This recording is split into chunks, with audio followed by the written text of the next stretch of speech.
Next session, we will be having a 10-minute NFAC update from Carmine. So,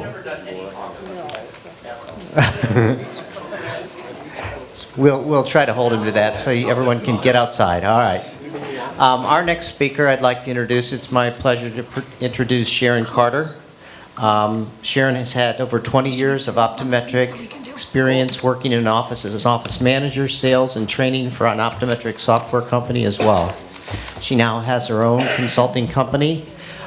She's very energetic and enthusiastic, and I think you all will enjoy the heck out of this. So without further ado, this is Sharon Carter. Hey, how's everybody today? Okay, I run on about 2:20, so y'all better, I know y'all had lunch, so now it's time to wake up. But I wanted to tell you that I appreciate Lisa inviting me to come and speak to you. She heard me at Vision Expo last year, and I've been very blessed to be able to be there. This is my 9th year in New York and Las Vegas, so I love it. I'm very, very passionate about this industry. I will tell you, you're in the best money-making opportunity in the United States of America. You really are. I said that to my son so many times that he went to optometry school and he's now practicing in Mississippi. And he's 38 years old. He graduated this last year. But I want to tell you, it's a business.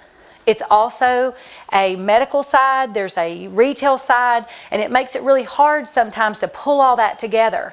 And I want to tell you a little bit about background. I started out in an office in a little bitty podunk town in Arkansas, in Magnolia, Arkansas. Worked there 10 years, did a little bit of everything. Started working for a computer company, got to go to offices all over the United States, everywhere, from Alaska to Florida, everywhere. And saw a lot of things that worked, a lot of things that didn't work. And they sold to a big company, and I decided I wanted to step out on my own. Started my own consulting 17 years ago. And I go to 20-something offices every single month. I'm with the very first office I started with. We went from 3 practices to 7.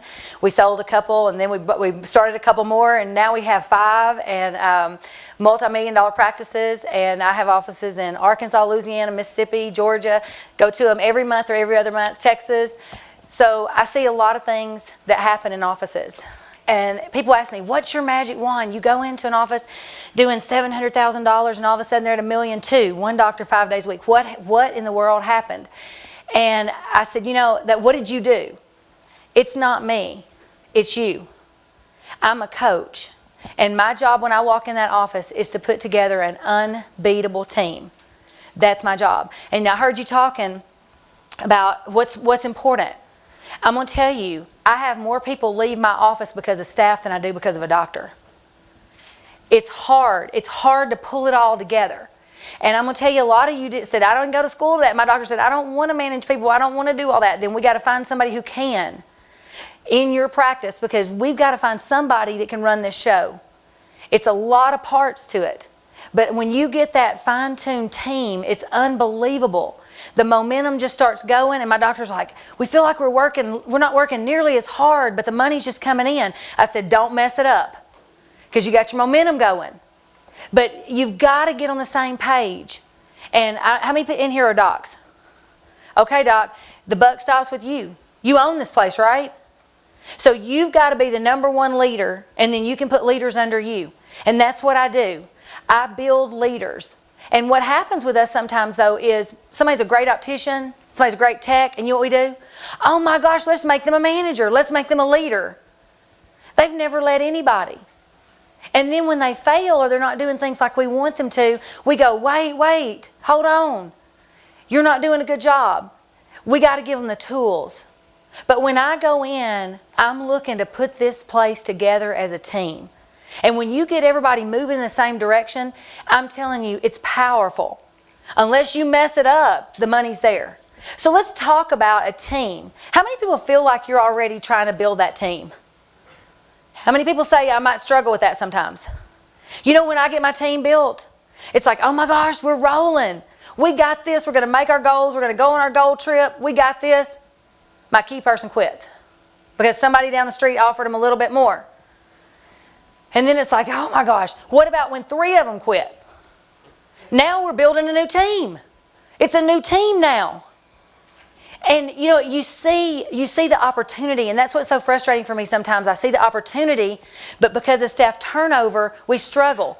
But my key thing is I got to get everybody on the team. So let's talk about how do we get people on the team. What is the fundamentals of putting together a team? Now I teach this to staff too. So you will hear what I say to staff also. But as I'm speaking to you, when I tell you here's what I want to happen, that means it's up to you to have accountability if that doesn't happen. That's what I find in our office.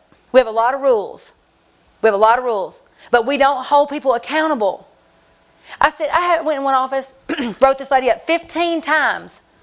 Everyone after the 5th one said, this is your final warning. I said, do you know what that means to her? Nothing. You've wrote 10 of those. I said, tomorrow we're going to sit her down and that will be the final time and I'm going to tell her. Well, then she made all these changes and he said, how come she wouldn't do that for me? Because there was no consequences. Sometimes they'll step up, sometimes they won't. But if they don't step up, they can't be on my team. I'm building a winning team. If you want to play for the NFL and you don't show up for practice, or you show up 2 hours late, are you going to play in the game?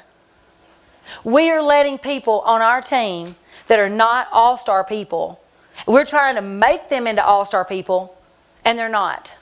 Because we think the pain of finding somebody else is worse than the pain of putting up with somebody for 15 years that won't do their job. You know what I tell them? You know what? You're missing a good person because of the person you're holding on to.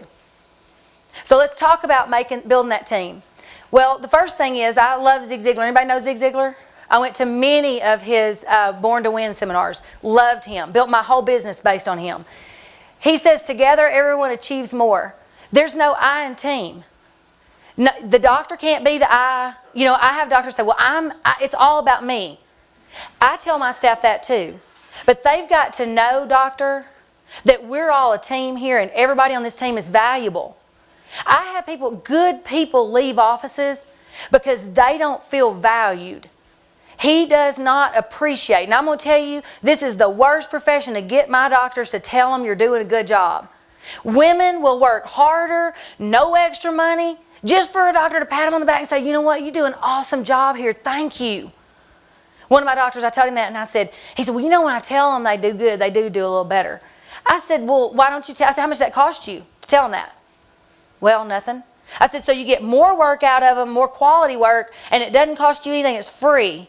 So why aren't you, even if you're in line, every day going and telling them how wonderful they are? I mean, really? He would say, well, I was going to tell them. I said, before I come back here in 30 days, you better have told them they're doing a good job. You better find something they're doing well and tell them. He said, well, so I got back the next month. He didn't even want to see me, I knew. He said, well, I was going to tell them, and on the 31st day, they messed up. I couldn't tell them then. I said, but if you'd have told them before then, they wouldn't have messed up on the 31st. But I'm going to tell you, we just don't tell people enough when they do a good job. We build from the negative down instead of from the positive up. And I'm going to tell you, a lot of you are wired that way. I know we've got some people in here that are a little OCD, that like things, you know, everything in order. I've never met an optometrist that doesn't have some of that, or you would not have chose this profession. That does not come natural because you're looking for perfection. Well, you know what? If you want to get close to it, start telling people when they do a good job and letting them know you appreciate them. Because nobody's more important than anybody else. Everybody has got to be doing 100% on your team. And if you can't do it, and you know what I tell my team? I've had to let people go and, staff were crying and they liked them and all this stuff. And I said, you know what? I liked them too. I said, I've never met a staff I didn't like. I love them. But I have to love them from a distance. Wave goodbye to them. And you can come see me and eat lunch with me. But I said, we can't have them on the team. I said, you know, my job for you as a team is to make sure we're on a level playing field, that everybody's pulling their weight, that nobody's having to pull somebody else's weight. And if they don't, I'm going to check it up. That's my job.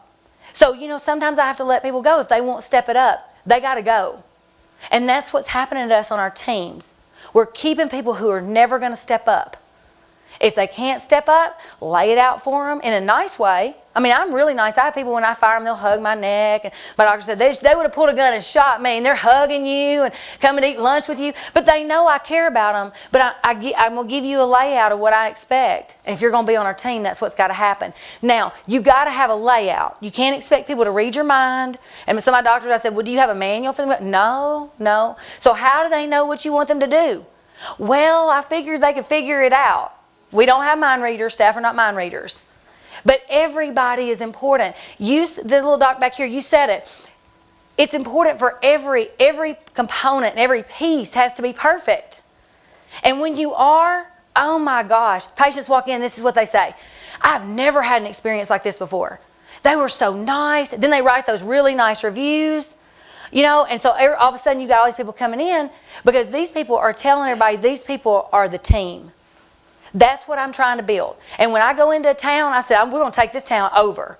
When they see what our care is like, they're not going to go anywhere else. And my doctor, one of them, a doctor opened a brand new building right across the street from him. He was chewing his fingernails. What are we going to do, Sharon? I said, you know what we're going to do? We're going to do just what we've been doing and be the best we can be. I don't care what they do. We're not going to make money off what they do. We're going to make money off what we do. And do you know what? We had the best month. The month they opened was July. We had more. We couldn't even hardly see all the patients we had. And I said, you know what's nice? I said, we don't have much parking left. And I said, they're just across the street. So when they get upset over there, they don't like them. Guess what? They can stay parked right there and just walk across the street. Don't even have to move their car. But you know, we have an opportunity. The question is, what are you going to do with it? Do you have a question? Yes.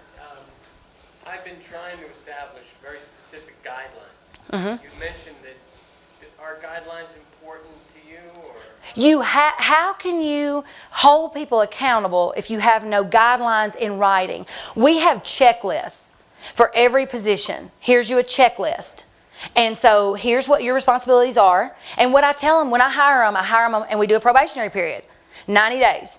You got 90 days to tell me you're the person that's going to fit in this position. Now, if I know at 2 weeks that you ain't the person and that's happened, I've said, you know what, you are really nice, we really like you, but I'm just going to tell you, you're not going to be a good fit. I'm really nice.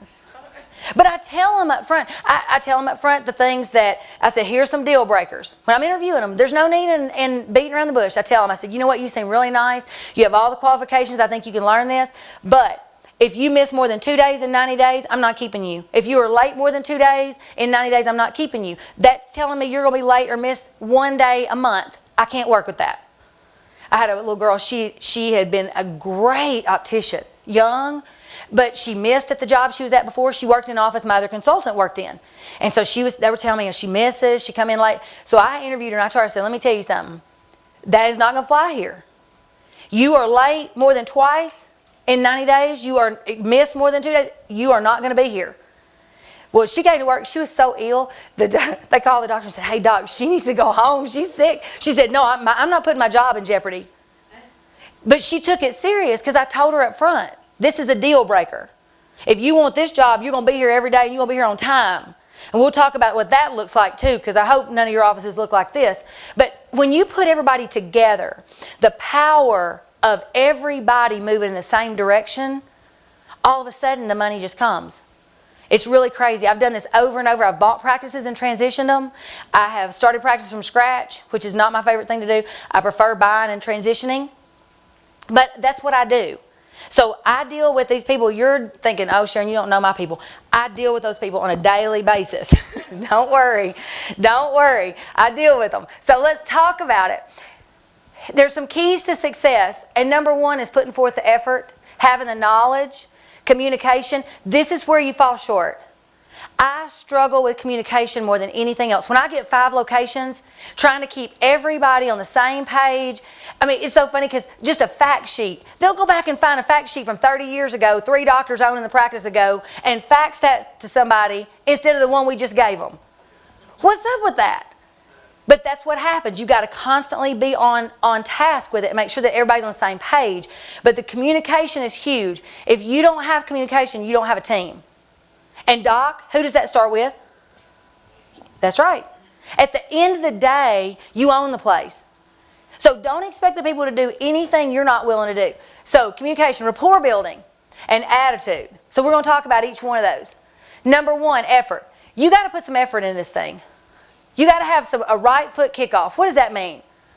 That means when that door opens and those lights flip on, it is showtime.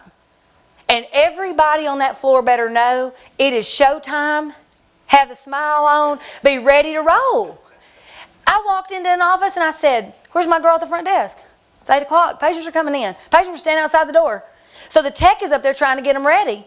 And I said, where's Marcy? Oh, girl, you ain't going to see her till about 9 o'clock. I said, excuse me? She is clocked in. Oh, I know, but she's fixing her hair and putting her makeup on and drinking her Starbucks and eating her breakfast. So I said, well, where is she? She said, well, she back there in the break room. She said, but you better not go back there because she gets mad. Don't be asking her no questions. I said, excuse me? So I rolled on back there and I said, hey, what time are you thinking that you might be able to sit in your chair and do your job? And she said, well, I have to do my hair. She said, I'm never late. I'm here every day on time. I said, excuse me. I said, if you're here every day on time, that means your tail is sitting in that chair on the front desk greeting my patients coming that door. And she said, well, I have worked here for 10 years and this is just how I do things. I said, you know what? You on my program now. And that is not how we do things. I said, you don't clock in until you are ready for showtime. I said, if you don't have your makeup on, don't you clock in here. Well, I can't be late. I said, I suggest you get up early, you put your makeup on the way to work, and drink your coffee, and there you go. Who in the world would let that be acceptable? Optometrist? Nobody else I know. I'm not going to even ask anybody if there's some people up in here that other people come late. One of my good friends, she said, well, I got one even better than that. She said, I went and consulted, and she said, let me tell you. I said, the lady clocked in. I was looking for her, and she was nowhere to be found. And they said, oh, she comes by and clocks in. She's taking her child to the daycare. She never late. That is some of the things I see in offices. How can that be a team? What do you think everybody else on that team thought about that girl clocking in and for 1 hour doing no work, back there putting her makeup on, and they're up there busting their tail doing their job and her job too? What do you think the morale in that office was like? Oh my gosh. When I came in and started cleaning things up, those folks were like hugging on me. They couldn't wait for me to get there every month. Somebody has to straighten this out and keep it a fair playing field. And when you open that door, our patients deserve the best. That's what they're looking for. And they deserve that. They could have chose a lot of people and they chose you. When that door opens, my person sitting at that front desk, she better look like she just won the lottery. Hey, how are you? Everybody that sits on that front desk, if they can see you, they better be speaking to them. I had one go, oh, I'm too busy. I said, then you better get your tail off that front desk. Patients don't understand that. They understand I see somebody sitting here, somebody ought to be taking care of me. And it's the truth. So getting everybody there on time, ready to go, looking good. And I'm going to tell you, y'all have people come in this office. I told one day, I said, I'm going to just be as honest as I can with you. I said, you look like a homeless person. She said, well, I'm in scrubs. I said, they look like they've been in the basket for a month. I said, I would buy nothing from you. Nothing from you. You have got to put yourself together. When people look at you to decide, am I going to do business with you? They're going to look and say, okay, can you put yourself together? If you can't put yourself together, how are you going to put me together? That's exactly what I do when I shop. When people say, can I help you? The first thing I'm going to do is look at them. If they ain't got their stuff together, I'm going to say, no, thank you, I'm just looking. And not from you. The patients are the same way.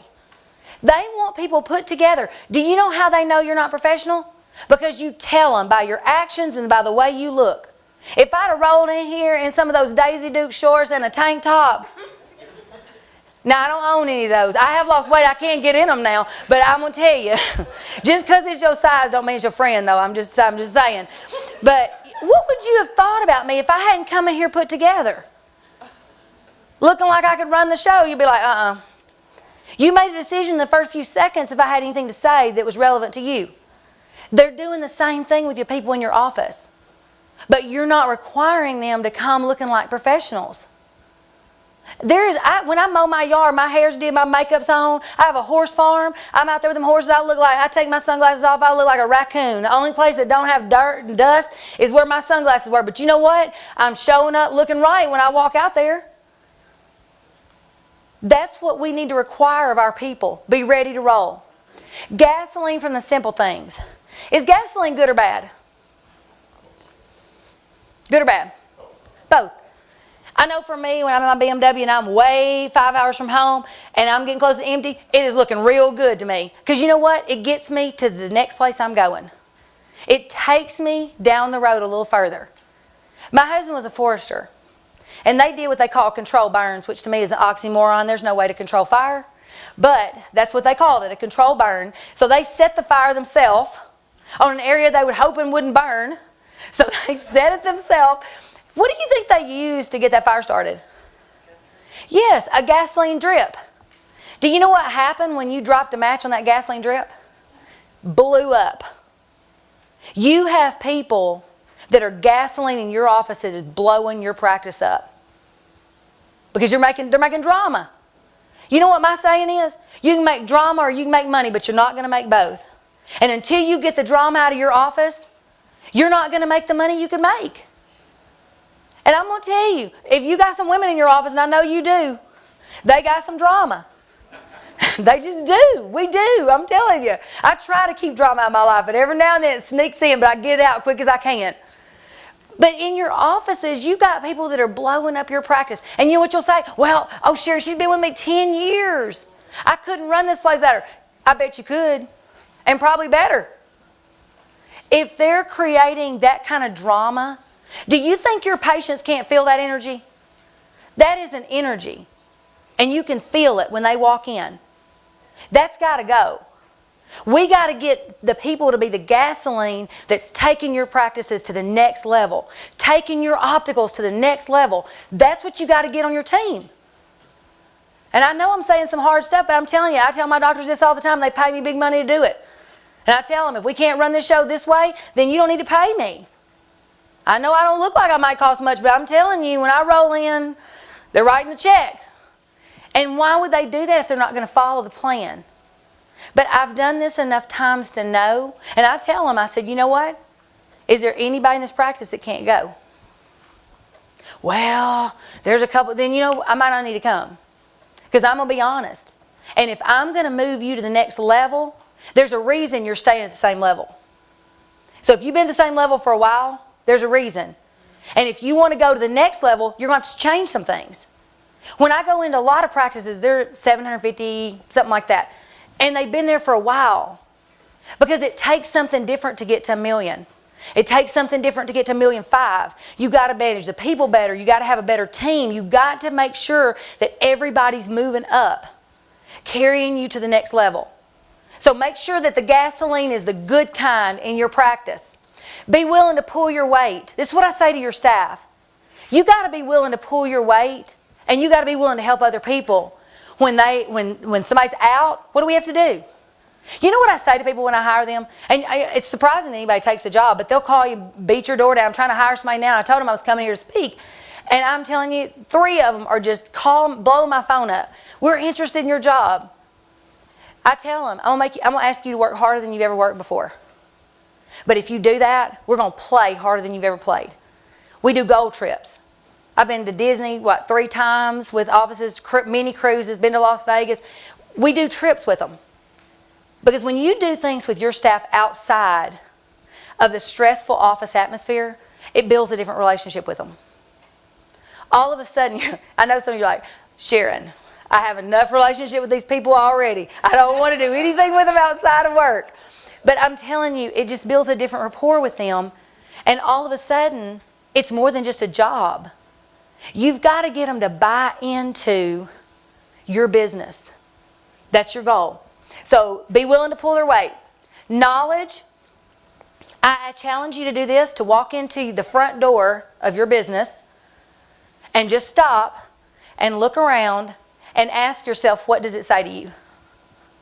Does it say high tech? We got it together? Professional? Or when they look around and see your people and see is there clutter? Does it look like disorganized, unprofessional? What does it look like? Because sometimes we lose touch with what people really see when they walk in the door of our practice. Well, I taught this one time, and this girl called me and she said, you are not going to believe this. That we walked in the front door. We never walk in the front door, and stopped, and there were spider webs over here. She said, we had no idea. We come in the back. Look at your business from a patient's perspective. If I were walking into another business and this is what I saw, what would it say to me?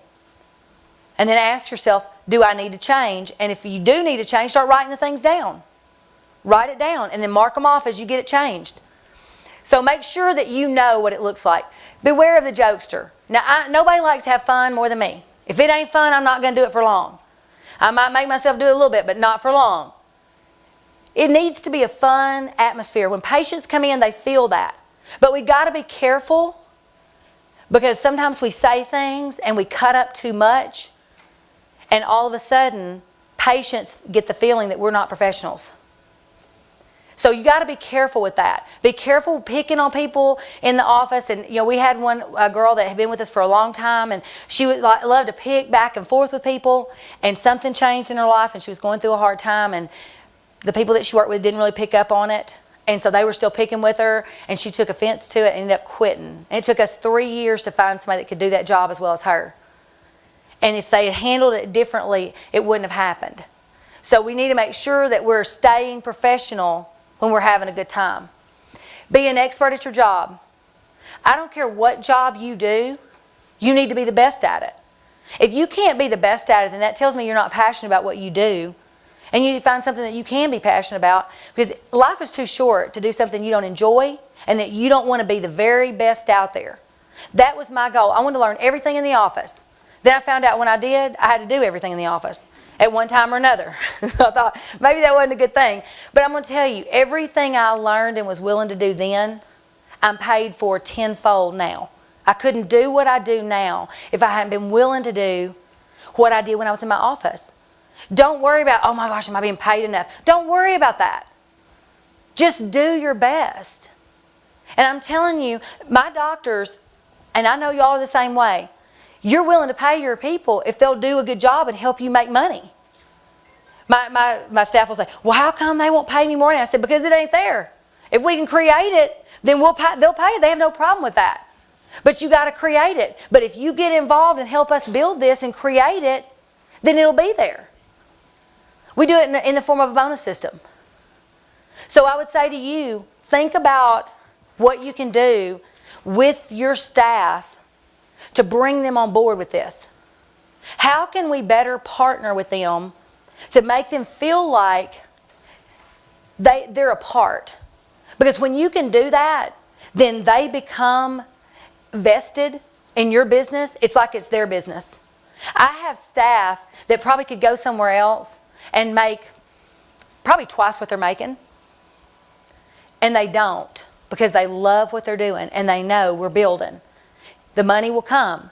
And they're willing to wait because they love what they're doing. They said, we love it. We would never leave here. That's what you've got to build. And when you get that team built, that's when you see the money starts coming too. Communication. Do y'all do weekly meetings in your businesses? Yes? We've been meaning to, but He's going to. Well, I'm going to tell you, the biggest thing and hurdle you're going to struggle with is communication. Because there's no time to communicate when the heat is on and patients are there, right? When I told my doctors with 5 practices that we have to shut it down, and in one location we bring them all together for a half-day meeting. And we did that once a month. And he was like, oh my gosh, he was doing the numbers. You know how much money that is? You know how much practices? 5 doctors, 5 doctors. Oh, he was just getting crazy. And I said, you know what? Do you want to grow 20% this year? If you do, this is what we have to do it. Period. We got to pull this thing together. And we did, and we started growing and making. And he was like, oh my gosh. He said, I didn't think that was going to work. But when can you communicate if you don't have a time? And I'm not talking about 2 hours. I'm talking about 30 minutes. Once a week. Somebody has to have an agenda. Here's what we're going over. If anybody's got a specific problem, then we can talk about it then. When you wait months, this little problem that you have has now grown into a huge ordeal. So you need that weekly communication. So and let me tell you what we do at our communication. First thing we do is go over numbers. Here's our goals. Here's what we have to do this month. And I have staff members, every staff member has something they report on. Here's what the goal is. Here's where we are. This is what we have to do to get there. And you know, one of the big things we did was contact lens sales, year supplies. So here's what they do. All the staff will say, okay, everybody's on their goal, you know, optical's on their goal, collections are goal, we're right on target, but we're low on the year supplies. The staff will say, what can we do to help you? What can we do to help you get that up? Is there something we can do to help you? And so they all work together. So everybody works together so that everybody meets their goals. But if you don't have a goal and they don't know where they are towards it, how are they going to meet it? At the end of the month, you go, oh, we didn't meet our goal. But if you'd have told them on third week, I'm telling you, I got one practice that they don't hardly ever miss their goal. When they do, it's a bad day. They know exactly where they are any minute. I could call them and say, hey, where are we towards our goal? Oh, girl, we already met our goal, and our bonus right now is $328.25, and this is what we're doing. We got 2 in the optical right now. I'm telling you, you talk about team effort. The front desk girl, her team part is figuring it up. So then she tells them, and they're like, oh, girl, we got this. But you know what? What's the energy in there? Everybody's pulling together. Everybody's working. The doctor said, I've never have to tell them what the goal is. They tell me where we are towards the goal because they're vested. They're vested in that goal. But you've got to know where are we going. It's like if I got in my car and drove around this, I can drive fast too, my BMW. If I went around this building around and around and around, I'm going fast. I'm putting a lot of energy into it. I'm burning gas, but I'm not going anywhere because there's no map to tell me where I'm going. That's your question. Does your staff know where you're going? And if they don't, you're going to have to make it clear. Here's our goals. If you would like to see what I track in my offices, send me an email, and I have something for every area of my office. Here's what they track. We look at what they're doing for a couple months, and then we set goals. And I tell them, this is my ultimate goal, this is my beginning goal. But I'm going to tell you, when you start seeing, I had one office that had like 40% growth in contact lens sales. It's hard to make money with that. So we said, year supply, here's what we want you to say to them, and have some training things for them. But you got to let them know where we're going, having those meetings. How do you set achievable goals to make sure that they're achievable? Here's what I do. I look at what our pattern is now. Now, I'm going to tell you, for optical, it's standard. For total money in the bank, it's standard. This is how much I want. I want 10% out of optical, and I want 20% out of total collections, money in the bank, every year. So, no, total collections. So I look at, here's what I collected last year, add 20% to it, that's what I want to collect this year. Plus 20%? Yes. Yeah. Hey, now aren't you glad you're not in one of my offices? Because I'm telling them, I said, you know what, don't make me look bad. Don't be my only office that don't meet their goals. So you might get kicked off the list, brother. So, but you know what? You know, to meet those goals though, you've got to have somebody planning. You got to have that team on board. But that's what my expectation is every year. And I'm going to tell you, I took a practice in 7 years. We went from $650,000 to last year we did $1.8 million. Now, one doctor. Now we've added a second doctor, and so we're fixing to move forward with that. Our goal this year is $2.4 million. And you know, he never thought for 22 years he was at $650,000, never moved. Sometimes it was less.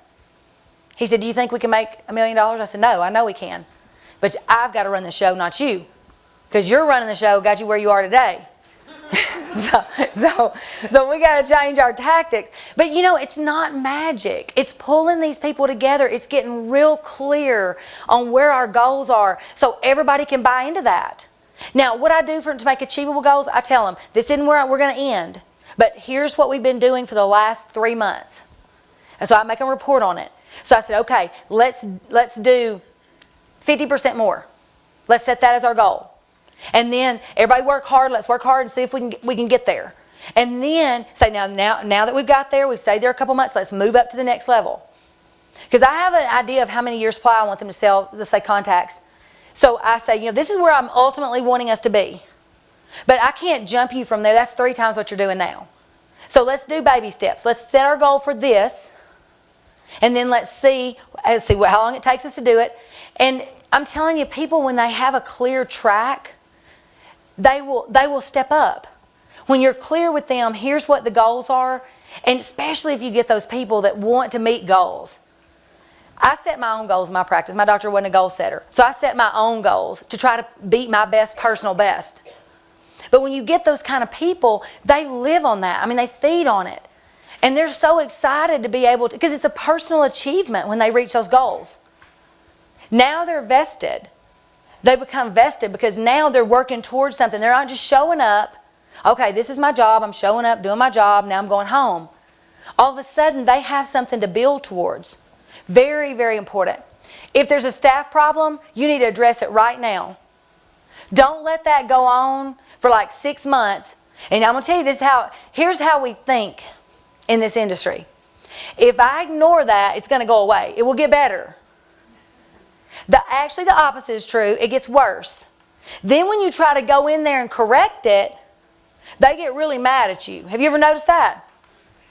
But you wait until you're really mad about it. It's like, oh my gosh, why are they doing that again? So then you're emotional about it and you go out there and address it with them. Why are you doing this again? This is the first time they've heard of it. They're looking at you like you're crazy, like you fell off another planet. And you're so upset with them. And then it becomes a real negative. And if somebody's done something for 6 months, the chances of you breaking them of that and getting them back on track are very slim. If the first time you see it, you go out and say, hey, I really would appreciate it if you would present this to the patient in this way. This is why.